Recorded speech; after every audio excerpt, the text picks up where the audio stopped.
Good evening, everyone. Welcome, Mr. Breyer. How you doing? Yo, I'm doing very, very well. How are you, Mr. Brooks? We'll be formal tonight. How are Yes. you, Mr. Brooks? Fantastic. Excellent. Another day we're going to talk about branding, and I appreciate you doing this because we've been getting a lot of feedback from people that we're helping them on a weekly basis. You're helping them because you've been in the branding business for 30 plus years. You've seen it all. And I know there's a little bit of news that came out today. I think we're going to open up the show today to talk about something 20th Century Fox did with their branding.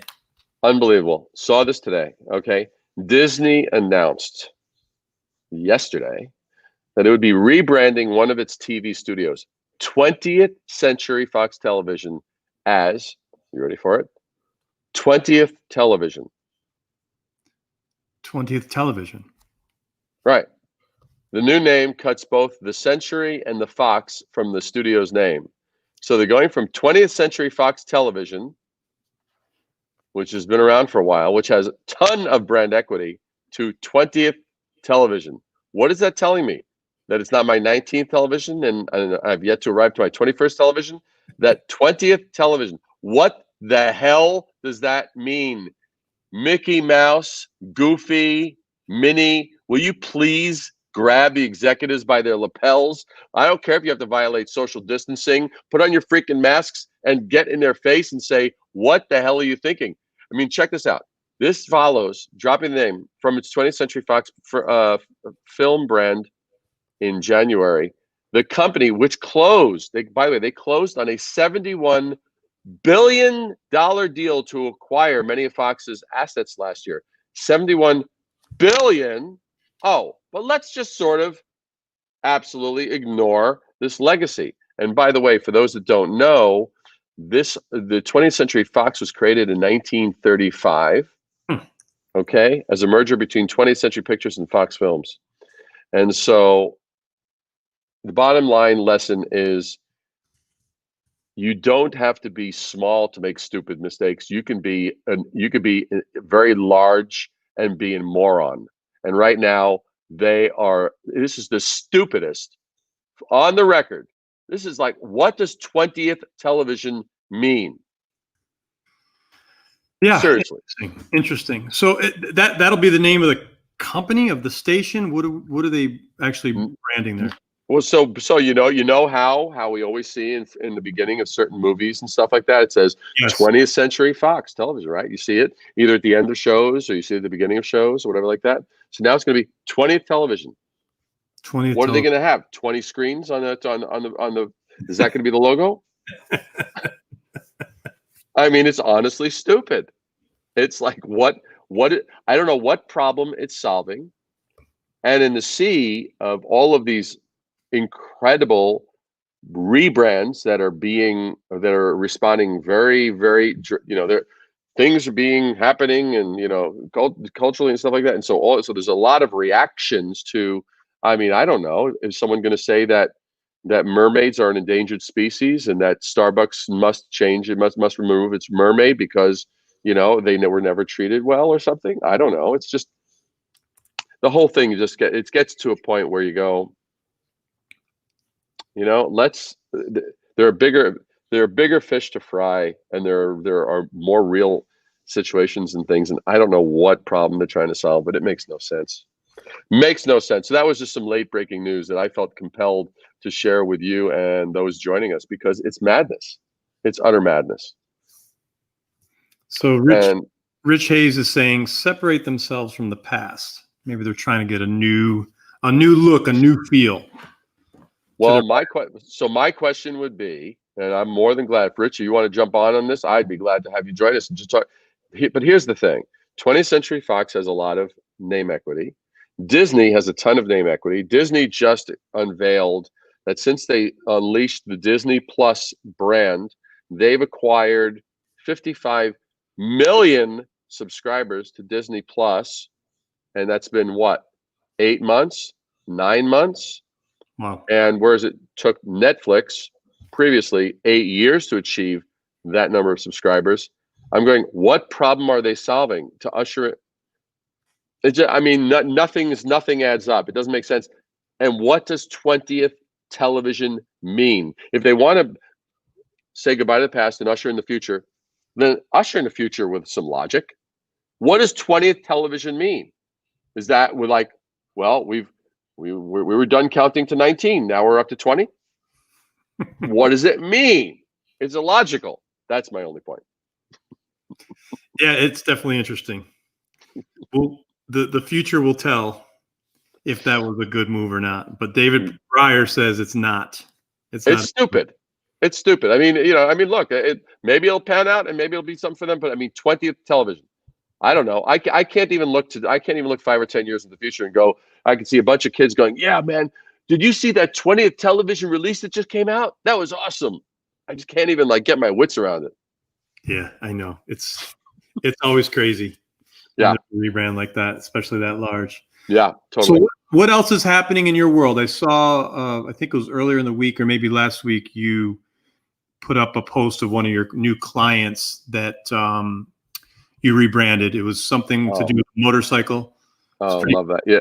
Oh, it was totally epic. Look, the thing that I love, what I love doing and what I live for is the factor of I love making good great, right? I mean, that's, it's like companies work hard, CEOs work hard, investors work hard, stakeholders work hard, to do something good. And then they don't do the other necessary steps that help it elevate to the point of great, like really being amazing.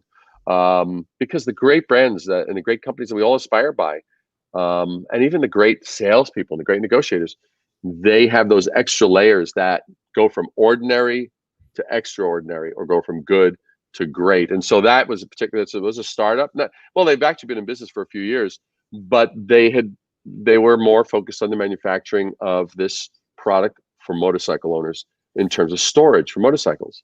But we just slayed it. I mean, it just went. I've literally had people look at the before and the after of that, and they've actually said, "Is that the same company?" And I always take that as a good sign when someone goes, "Is that the same company?"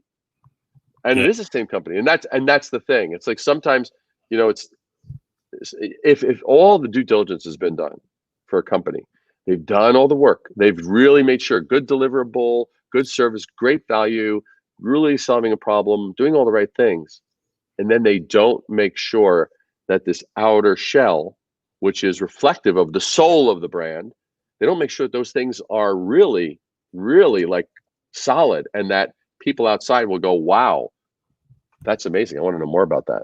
And that's what happened here. So that's super exciting. And I dropped that post last week, and people were like, "Holy crap!" It spoke to the soul of the motorcycle owner. So how long does a project like that take you, David, where you completely rebrand a company, including the website? I mean, everything was rebranded. How does it? Yeah. I mean, it's usually you're going to be looking at somewhere in the sort of I would say between 8 weeks to 16 weeks. Okay. Is about kind of like if it's simpler, if there are certain things like that, it might be as short as 8 weeks. And if they have good intel, meaning if a company was looking at actually really freshening up their brand and keeping themselves relevant, and they couldn't answer fundamental questions like, they go, "Well, who's our competition?" Well, and they don't have an answer to that. Or who's our audience? I mean, the worst example of an audience answer is, who's our audience? Women. I've actually had that answer given to me. I say, what women? Are we talking teenage women?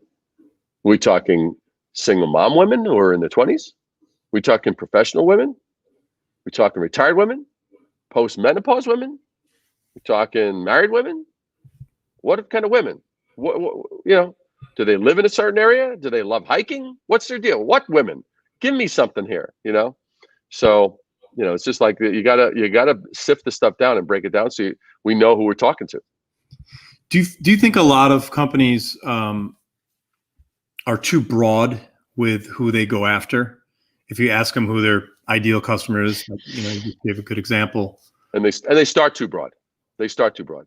You know, the example I use, which everybody understands, it's just I use it because everyone gets it. It's like, so when Apple came out with now before the iPhone, before the iPad, there was the iPod, right? Yep. It was the little music device, right? It was a little thing that had the white cord and the white, you know, before we had the wireless stuff, right? We actually had the wires, and you know, the ads were different than everybody else and all this kind of stuff.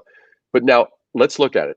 Apple, let's say Apple was from the school of, we're not really going to answer your question. We're just going to say whatever comes to mind.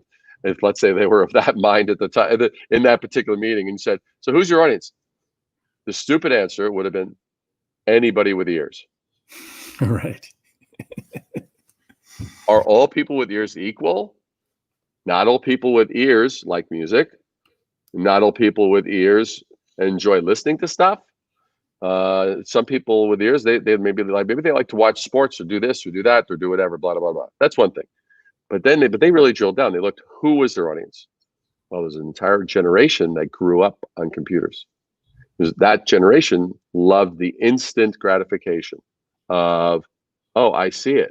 I'd love to download it, right? And instantaneous, right?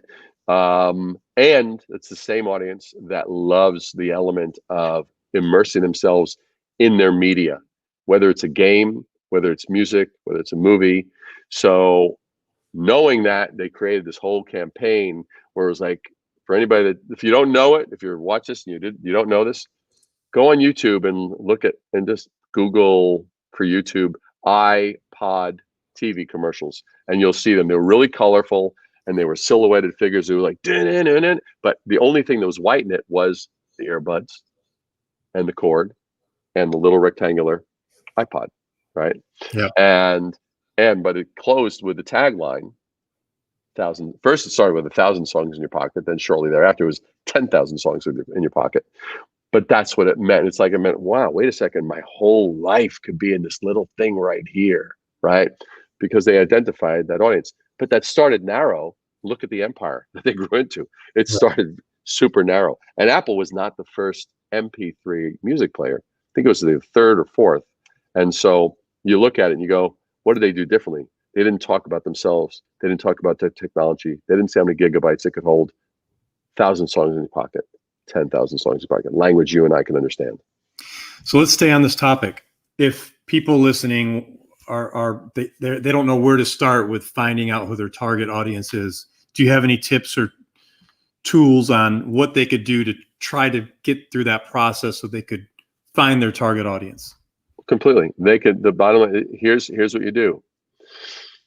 And I go into this. I know that you and I we're people are like enrolling practically every day into the masterclass mentorship program that we're actually launching, which is so exciting. And it's one of the things I go into in it is every company has what I call direct competition and indirect competition. Direct competition is going to be somebody that basically offers something similar, like really very similar to you. And in the case of, let's say, this music thing, that would have been, other MP3 players would have been direct competition. Maybe the Sony Walkman might have been indirect competition. Obviously, that was Sony Walkman came prior to, but that might have been indirect competition. Or maybe a boombox might have been indirect competition. Okay. Or maybe hacking into, hey man, and they rig up some little this and that, the other, we can listen and da-da-da-da-da. And so all of that's indirect competition. And so every company is going to have direct and indirect. And indirect is often going to be what the customers have figured out, some workaround to somehow get closer to solving their problem that you're offering. So but that's the stuff that happens. So you start looking, who's your direct competition, who's your indirect competition, what are they doing, what are the messages they're pointing out, what are the message points that they're really hammering on. And that generally, if they're continuing to hammer on it, obviously they're doing that for a reason. That's generating a response. So you can start to extrapolate from those observations. Okay. Okay, great. Well, you mentioned the masterclass. I had that on my list as well for today. So love to talk to you a little bit more about that. I know, as you mentioned, people are enrolling, which is great to see. Yeah. And you'll be launching that course soon.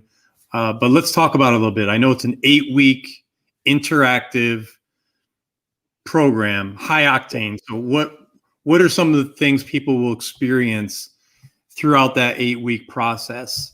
If they're thinking about it, if they're looking to do a rebrand or brand their company? Well, you know what? Actually, the best way I'm going to answer that, I put together because you and I were talking about this last week. I'm gonna see if I can replicate because then what I'll do is okay, there's a screen. So what I'm going to do is I'm going to now view, and let's see here, and it's going to go full screen. Bam. So you tell me if this is up, and I'll talk about it because this actually answers the question best. Is this graphic up? Let me see here. We have old standard. That You one. got it. That's Okay, it. great. So the thing is so the interesting thing that I was finding was that the old standard business innovation versus the new standard.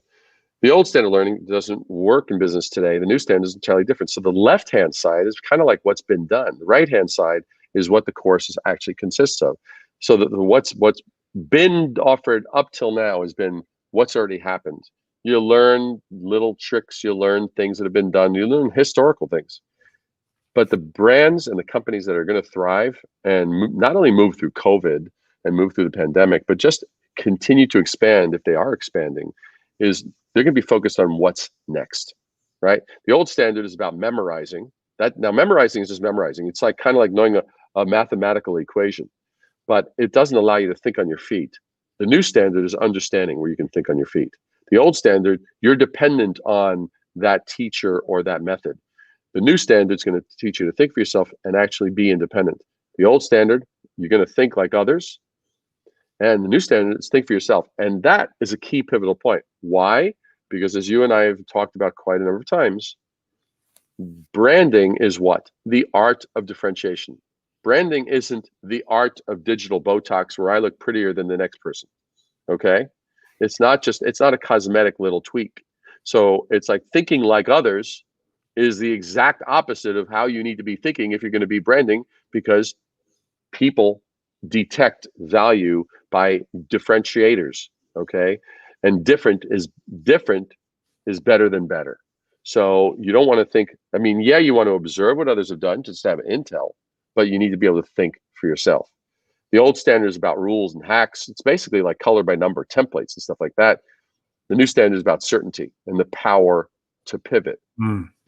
The old standard teaches you tools. The new standard helps you become a tool.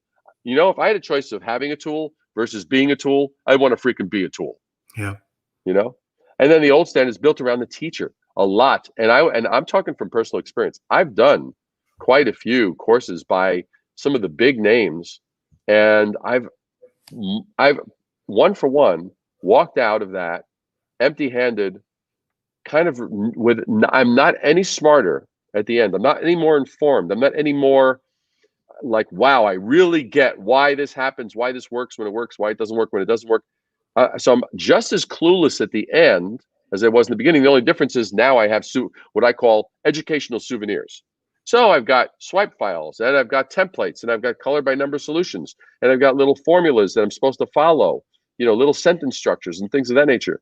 But they were built around the teacher and built around those things rather than being built around me.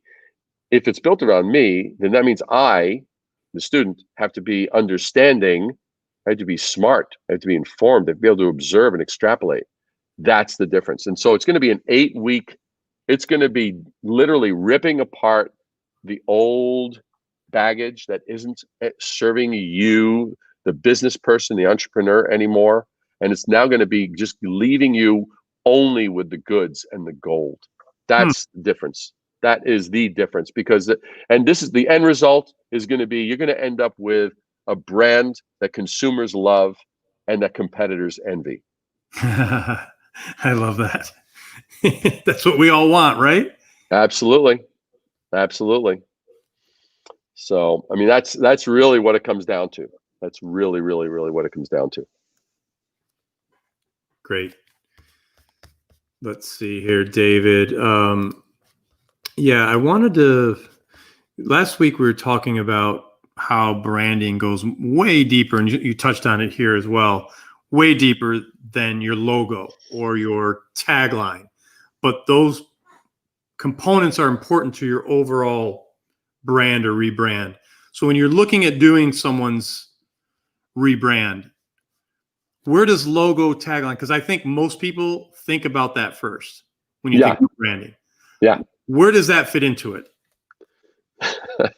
that's like someone training for the Olympics, and let's be really concerned about stamina and form. Hey, you don't even know how to know how to run yet. You don't know how to take the right strides yet. I mean, there's a sequence, right? It's kind of like someone trying to like become a master chef of some sort, and it's like they want to learn a specific dish. Wait a second, you don't even know how to select ingredients. Which ones are fresh, right? Which ones are good? And how do you cut them? How do you cut certain meats, certain fish, certain vegetables? Which part do you cut away? Which part do you leave? So there's a sequence, right? You'd want to know that before you were like, wait a second, I'm all right. I want to cook the entire meal. I've got the dish is already hot. What oil should I use? Wait a second, you haven't even chosen the ingredients yet. So the thing that happens is I go over the exact sequence in the course. Actually, it is actually phase 3 that we get into that. Okay. There's phase 1 and phase 2 that precede that. You don't do, and I will tell you something. It's shocking. I was speaking to a designer, and I was very surprised. I was asked the question, when do you start designing? Do you start designing immediately? And I looked with a little disbelief. So designing immediately, like just when I learn about the project? Yeah. And I was like, no, I have to know what does the brand stand for? I have to know not only what the brand stand for and in terms of story, but I also have to know this. If I don't know what the competition, what bombardment is already happening to you and me, right? If are you now? I've never even asked you. Are you into coffee, Roger? Yeah. Are you okay? So are you kind of like an aficionado, or not so much? No, I mean, no, I'm not. Okay, but you enjoy good coffee. Yes. Okay, so I enjoy good coffee too. I search out good roasters and this, that, the other. So the thing is that and why did I ask you? I asked you that for a particular reason. I was going somewhere, and obviously I didn't have enough coffee today, so I completely lost where I was headed. But the thing is, the basic thing is that, what the hell was your question? I completely lost it, dude. I lost it. What was your question? Where do we start? Well, I think, we were talking about logo and we were talking about tagline, and you said, you were talking about that's, part of the third module, where the first 2, you have to do the research before you. That's okay. Okay. All right. Good. Thank you. I got to where I was. So at least I was listening. You were listening. That was excellent. You've definitely had the right amount of coffee today. I have definitely not had the right amount of coffee today. So what happens is so if I were launching a coffee brand, right? And I'm going, all right, I want to create a coffee brand that's going to appeal to Roger and it's going to appeal to David, right? Isn't it going to be necessary for me to know what brands are already hitting you and occupying in your mind? Like, wow, this is a great coffee brand. This is a lousy coffee brand. This is in the middle. But the best, if I were to go to coffee heaven, this would be like the most amazing. How can I create a story? How can I create a brand if I don't know that stuff, right? So that's a matter of understanding, because there's the micro part of a brand. There's the macro. You've got to know both to be able to navigate. If you don't know both, you are crossing your fingers. And it's even with what we've done with the course, we had to look at like what else was out there, and how are we offering something of greater value? Because for those that are listening, this is going to blow your mind. This is epic. Yeah, no, what I love about what you're doing is you're giving people assignments to do for the week. There Totally. to be weekly Zoom calls where you're going to be answering questions and have interactive sessions. I love your private Facebook group where they'll get the, one-on-one treatment from David Breyer there, where they could upload their assignments. I mean, all of that was so well thought through, and I'm excited for you. I'm excited for this program to hit the market. Well, see, here's another little something that I haven't had a chance to share with you yet, is that I've been testing out there's the first couple of things that have to do with the book itself, and the feedback is mind blowing. They're like, holy, I mean, these are people who already had read the book at least one time, if not multiple.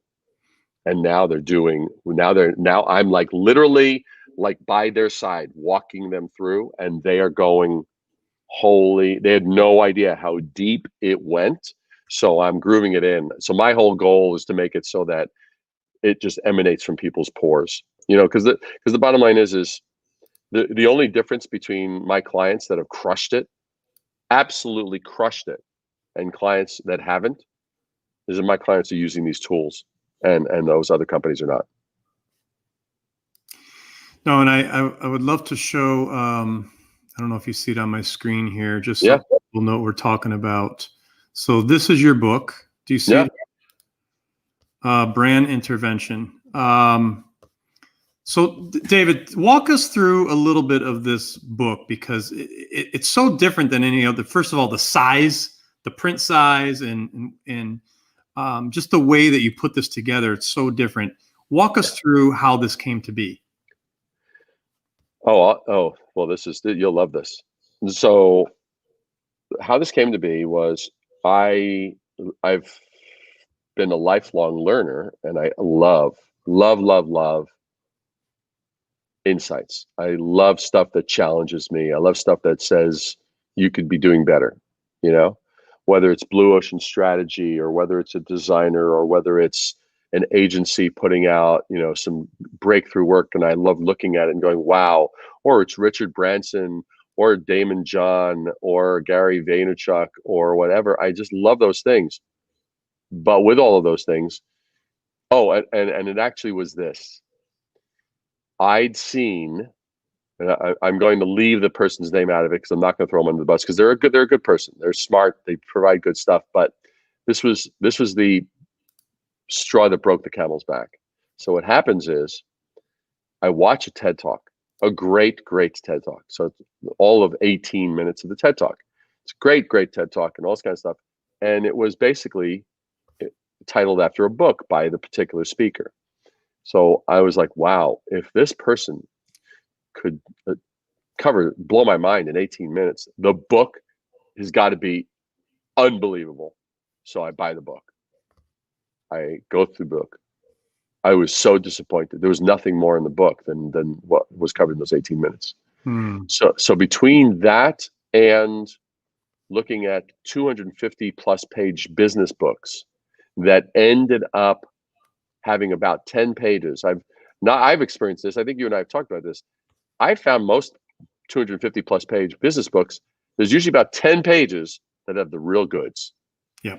And the stuff then the stuff that leads up to it, then the stuff that extrapolates, but it's a lot of fluff. And I've yet to ever mention that to someone who says, I've never experienced that. I've never had a single person refute that point. So I'm like, that means the author is putting me on a treasure hunt to find the really good stuff. And it's like, excuse me, my time is valuable, and I think the author's time is valuable. Let's get to the point. So I wanted to have 0, 0, 0 fluff. So that's when I decided I'm going to make this as long and as short as it needed to be. In other words, I'm going to cover exactly what needed to be covered, and I'll show you. I mean, so for those that have not seen this, that's right. That is the size of the font. That is the size of the font. And even a chapter opener, that's a chapter opener. That's how it works. It's like, and my most favorite chapter is chapter 26, only because it has 2 sentences. I love it. It has 2 sentences. And so the thing is, but the amazing thing is, I've never had one person say, like, turn the page and go, where's the rest? Because those are the only 2 sentences that you need to get this chapter. I could have made it 20 paragraphs, but I respect you. My book respects you. I honor the fact that you have life. I honor the fact that you have time and you have a family. I respect that. I don't need you to spend time hunting through finding the 10 pages that matter. So this is in the good versus great chapter, 26. So you're going to see, here it is. There it is. And I'll read it to you. Yeah, you have to read it to us. A good brand makes us feel good about what they stand for. A great brand makes us feel good about what we stand for. Okay? And this course follows that to the T. This course is not about how great David Breyer is. No, this course is how great you are. This course isn't about you learning my formulas. No, this course is giving you the knowledge so you can work out your formulas. I had someone even write me just out of the blue 2 days ago, and they said, I love your book. I love how it gives me all of the ingredients. And it doesn't give me like the little checklists, but it tells me all the ingredients so that I can actually now formulate what's going to work for me, for my circumstances and my brand. And that's the difference. This respects you. This makes you the center of your brand. It doesn't make me the center of my brand. This isn't David's formulas. These are your formulas because I'm giving you the insights and the fundamentals. That is the difference. This is you. This is the you brand, not the David brand. No, that's great because people are, they spend their hard-earned money on these courses. There's so many courses out there today. And it's nice to hear that. That's refreshing. And I know, that's how you are as a person. We got to be good friends over the last several months, and you're always about empowering others and giving them the tools, to do so. So exactly. And I've even become the Uncle David to your daughter. Your Alexis has a new Uncle David, and she's loving every minute of it. Yeah, and I think she got my respect. She sent me that great little video. Yeah, that was perfect. Funny, too funny. So, okay, timing wise, I know the course. Are you taking more students on at this point? Where are you at from the standpoint of? They're filling up quite quickly. I mean, the bottom line is I mean, there's a lot of buzz going on about it, and it's literally. Like pretty much almost every day we're signing up another student or more. So, and we're going to limit it. We have a limited number of spots. So the thing is that my whole thing is, if you're sick and tired of like going, well, what should I do? And and you're kind of, if you are at the point where you've either plateaued as a business, or you've declined as a business, or you keep on going, oh, damn it, the algorithm changed. Let's try and figure it out. And you're always chasing the little shifts. That to me that's a red flag that you're missing core fundamentals. That you've got to get those core fundamentals in place, because then that gives you the more stable foundation from which to grow. And you can navigate through those shifts. And there's always going to be those changing algorithms. Okay, so Facebook decides to do this, or YouTube decides to do that, or Google decides to do this, or LinkedIn decides to do that. Okay, that stuff is always going to happen. That's called life, right? It's called life. So I know you have that video with that short presentation. I think it's about 11 minutes or so. Yeah. Is that something we could play now, or is that too long to play at this point? Because I want people to see that. I mean, it's pretty powerful. I mean, it's certainly your call. I mean, we could certainly play at least like the first, couple of minutes and say, hey, to watch the rest, give them the link. We could do that as well. Okay. Well, if you don't mind, I'd like to pull it up because I have it here. Sure. And we'll give people a taste of what it is. Let's see here. Yeah, that's pretty exciting, actually. That's actually pretty cool. Let's see here. I'm just trying to find it. Let's see. Apologize. Oh, here it is. So I just have to bring it over here. It's right next to there. Okay. Let's show people what this looks like.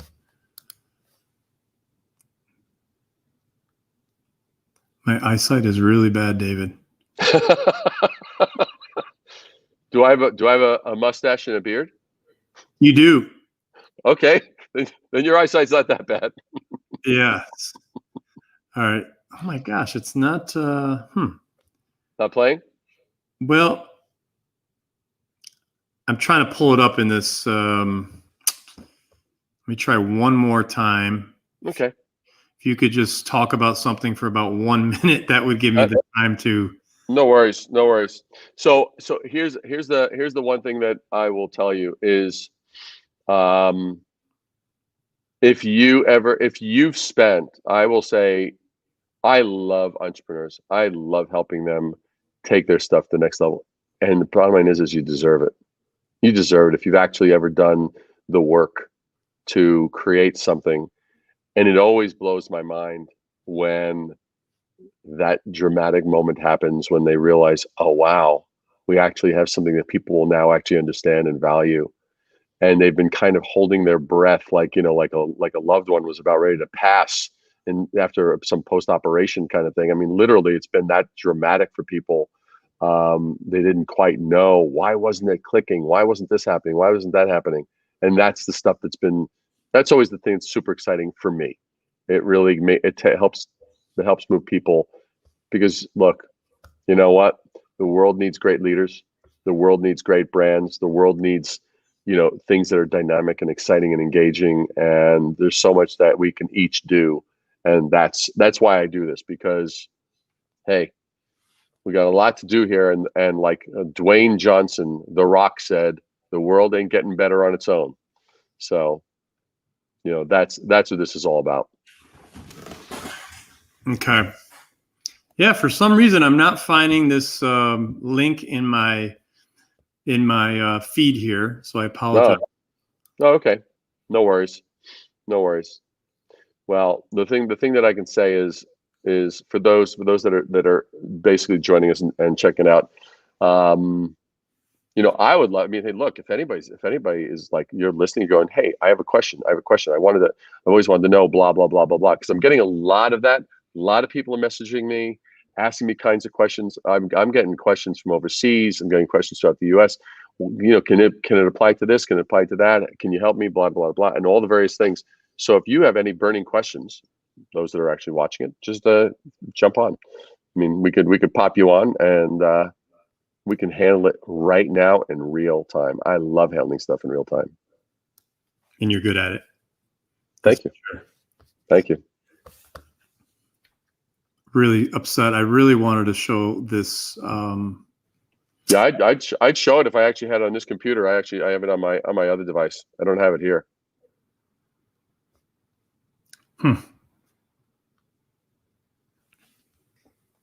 I apologize. Okay. No worries. Let's no move. Worries. We'll gear it up for our next session, so people could actually see that. And I'll put the link right here, because I do have that handy. Yeah, definitely. So there's the link if people want to look at the video. Absolutely. Absolutely. Put it all up here as well. Perfect. So, yes, what are you hearing on the front lines of entrepreneurs that you deal with? From a branding standpoint? Yeah. It's interesting, because I'm connected to so many people with they're branding experts, in some way, but they're not all doing the same things. Some of them are about storytelling. Some of them are about just, making sure that you do your personal brand first. And, but what I like about yours is that, from what you told me, it doesn't matter if someone's a solopreneur, entrepreneur, business owner. It's the same steps that apply with your program. Yeah. Get them to brand themselves in such a way that creates that impact where what did you say? Their competitors are envious and their customers love Oh them. yeah, basically creating a brand that customers love and that competitors envy. Yeah. Yeah. So no, I mean it's something. And look, even for myself, I want to learn these tools so I could do the best I can to find our ideal customer, so we could be putting out our best content every single day and put out a message that is resonating with the people that want to connect with us. Absolutely. Well, the other thing too is the interesting thing is that if you actually know this stuff, it applies to negotiations, it applies to sales, it applies to it strengthens all of those things. It's not a standalone, isolated thing in a silo that fails to interact with other things. It just doesn't do that. So that's the real magical part of it. When you start to get that, it starts to become like a toy. It starts to become putty in your hands. You start to go, oh, blah, blah, blah, well, isn't that cool? All of a sudden, you can talk to someone. A perfect example. You and I had spoken. You and I had spoken to this guy. It was about 10 days ago, and they were like, oh, well, when people see us, they think that we're old, and my response was, dude, if someone gave me that line, I tell them, Yoda at 900 years old, he was old, and look at what the hell he did. We're much younger. We're like, boom. So so it's like, but because you've got it, when you know something well. That's the thing. This is an important point. When you know something well, you're very agile. It's not like Venus Williams is like when she's playing, right? Like every swing and every move and every hit is one she's practiced before. She understands the basic what you do to get a move, to get the right power, to get the right response time, to get the right reach, to get the right agility. And as that professional, she's able to pivot and do those things and be very fluid in it. That's the difference between someone who's just like, oh, I know the little checklists, or versus someone who's no, I can throw me anything and I can deal with it. Yeah. Right? That's the difference. You're going to end up with that level of mastery where you can move with and control it and play with it. And you can interact with it however you decide, because you're in charge of the game. Awesome. Well, I found this video, David, and if you don't mind, I'll play a few minutes of it. Yeah, awesome. Are you sick and tired of losing customers to similar or inferior competitors in your space? Companies with average sales teams and ho-hum customer service, yet somehow they're killing it because they've seemingly cracked the code on unstoppable growth? Well, I'm about to tell you a stunning fact that eliminates the BS. You're wrong. You're wrong that there are certain tools that work for specific industries and that they won't work for yours. Just tell that to the army of companies that have generated billions in sales that had the same types of barriers to growth you're struggling with right now. You do not have special circumstances. Trust me, they thought they did, and they were wrong too. And now they're glad they actually took the step. The only difference between them and you is they use these tools and you haven't yet. Now, I'm looking for my next 3 students to teach these exact same tools to, so that 1, you start winning new business based on your value, not on lower price, lower margins, and just underpricing. 2, you establish the kind of customer loyalty usually only achieved by big global brands like Disney, Nike, Apple, and Harley Davidson. 3, you succeed in any and all market conditions, even in the midst of this insane pandemic insanity and craziness, all without wasting your money on the latest growth hack or advertising scheme. Maybe that's you. Now, before I tell you more about this opportunity, here's a little something about me and why you should even be listening to me. My name is David Breyer. Now, I'm the... I love it. Yeah. So that gives people a little bit of an insight. It's exciting, and for sure, I would absolutely encourage people. It's like, just bottom line is don't let anything stand. Your dreams are what's at stake. That's what I tell people. Their dreams are what's at stake. Don't let distractions just take away from them actually achieving their dreams and getting stuff done in the world. Get stuff done in the world. There's little that compares. I'm so impressed by all the testimonials that I've seen, in your course, from people that you worked with directly, and that it's literally changed the trajectory of their business. Yeah. I mean, it's unbelievable, and they attribute it to the complete branding, to the rebrand that you did. It's like you injected, energy into the soul of the business. Yeah, and that's very true. The data doesn't lie. Yeah. That's what's so awesome. Yeah. It's very, and I appreciate that, and it's very, very true, and it's very, very rewarding. I mean, it was even to the point, and I've shared this with you privately, even to the point where there was a client of mine, and just for their own privacy, I won't mention who, but one of my clients, and it was at that point I actually had my own realization, because I've been fortunate and happy to help my clients grow their businesses, but it was when I heard that this client, because of the brand we created, was able to donate to humanitarian efforts that they supported north of how many figures?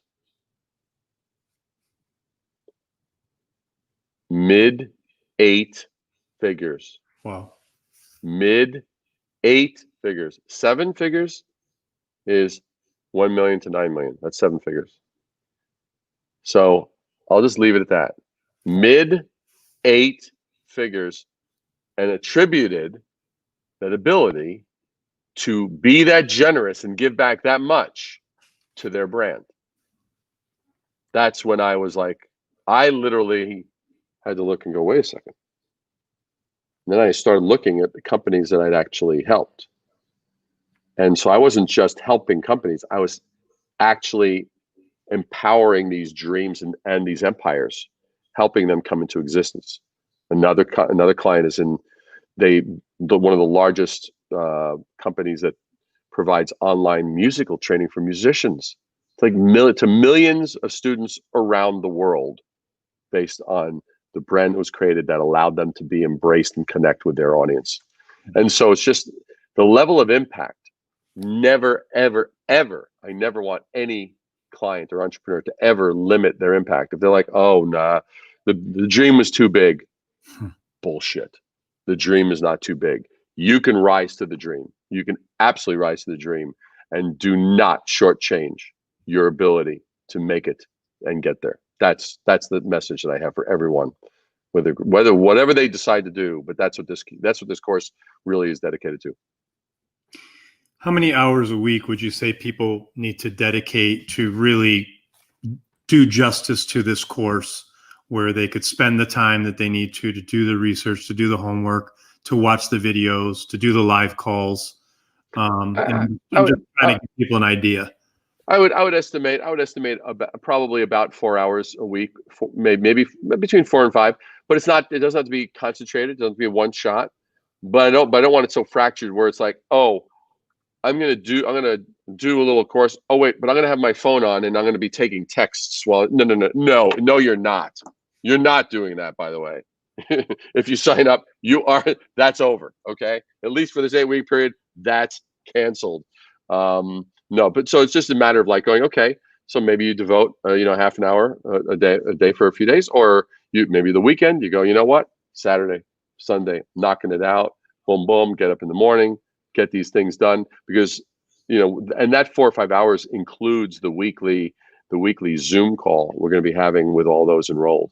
And that is for anybody that's ever seen me like in real time, your eyebrows will be singed. It will be awesome. It's fast and it's furious, but we cut out. It's on hyperdrive, man. But not hyperdrive so fast that you don't get it. It's just hyperdrive to be efficient. It's like I'm not here to impress you with how long I can take. I'm here to impress you with how simple things can get. Yeah. No, what I love too is that you have people in there from around the world. So it's not only US based. People will be learning from others around the world, and they'll make, new connections and friendships and networking. It's just going to be a dynamic program. Yeah, and it's also just great because one of my great advantages, I actually was telling one of the students that I spoke to, is one of the great advantages that I have is I've worked in so many different industries. I've not worked in like sports or health and beauty or food. I've worked in so many that I have the advantage of going, here's a company in California in the food industry, but I'm serving, and this afternoon I'm servicing. So I dealt with them in the morning. This afternoon I'm servicing this company, the tech company in Florida. And what we just did for food, it's done in food all the time, but it's never done in technology. Why wouldn't that work in technology? Then all of a sudden, so the cross-pollination of opportunity and discovery, whether it's B2B, B2C, industries, this, that, the other, all of a sudden it's like, well, why couldn't you do that in here? And all of a sudden you go, whoa. And there's going to be breakthrough after breakthrough after breakthrough. It's going to be epic. No, that's a great point. So it doesn't matter if someone's a chiropractor or an IT company or, an eatery. You could help brand any organization. You've even branded cities before. I saw that in a testimonial.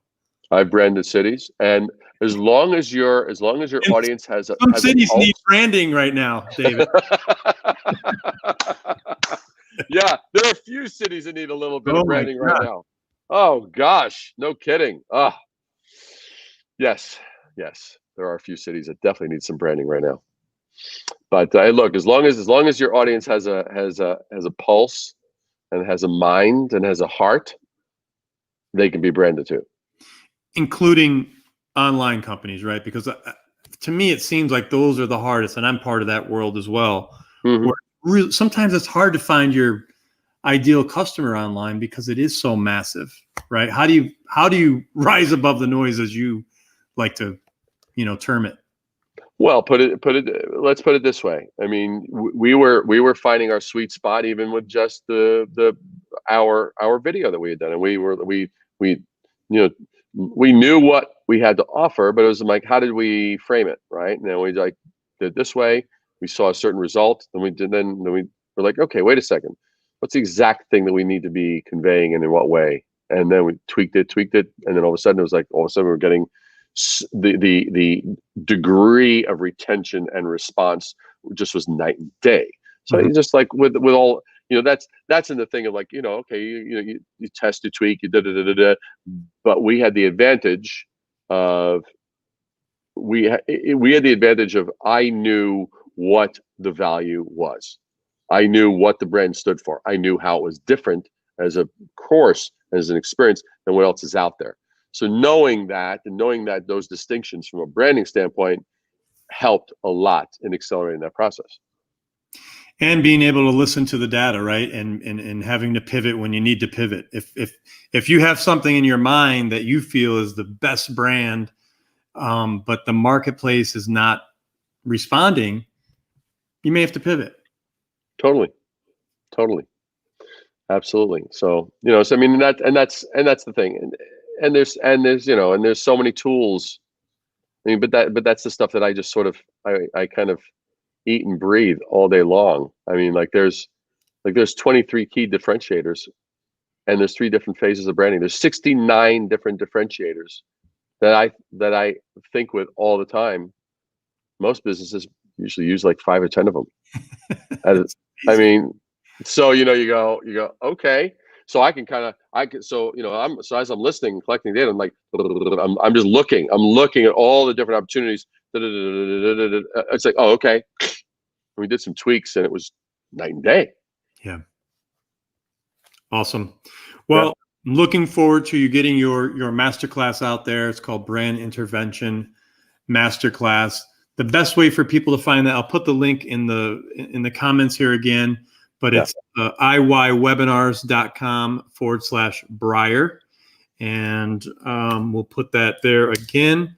David, if people want to reach out to you, if they're interested in your services, what's the best way for them to contact you? For sure, they can certainly contact me via LinkedIn. That's probably the simplest and most direct way. But I would certainly, and I'll just include a note, say, hey, I saw you and Roger, and Roger's, his facial grooming of his hair that was much better than yours. And I'm gonna go, but he doesn't have he doesn't have a mustache or a beard. And they're like, that's the point, Breyer. It's like, clean up your act. I'm like, okay, fine. So I mean, and that would definitely get my attention. If you gave me a message like that on LinkedIn, I would certainly be responsive. Great. Or I mean, of course, you can go to risingabovethenoise.com, which is our website, rising above RISING. But probably the most streamlined way is like, definitely reach out. Definitely reach out on LinkedIn and say, hey, saw this and this was epic and this is great, and this is exactly what my company and my customers need. And so, bang, tell me more. Awesome. Any last words, David, before we depart for the evening? Well, I will just say my observation for those of us that are in the U.S., amidst all the little, ebbs and flows of just the daily changes and stuff like that, there's definitely a changing of the tides. Companies are getting more engaged. They're owning the fact that, okay, things are going to be a little wild for a little bit, but they're owning it, which I see as a positive. They're not kind of waiting for some normal to return or anything. They're actually just deciding we're going to continue. We're going to actually now thrive and push through this situation. And I love seeing that. I love when companies own that, and I think that's great. And if there's any way that I can be of service to any of you in any way, shape, or form, even just like, hey, you have a question and you want to just reach out, feel free. I mean, that's what this is all about. And we need to be empowering each other. This is not about you come and me, it's not just, no one's entitled to anything. Nothing's guaranteed. Nothing's for sure. The only thing that's for sure is we keep showing up, we keep providing value, and we keep knowing that the fight that we're in to achieve our goal and our aspiration is worth it. And that's the thing that I would say, just like, know that what you're doing is right. As long as you're doing something and pushing forward, that is in the right direction of things. Excellent. David Breyer, as always, thank you so much. Thank you for delivering such great value, and we'll do it again next week. Absolutely, man. Absolutely. Thanks, Roger. Thank you. And or actually, let me close with thank you, Mr. Brooks. Thank you, Mr. Breyer.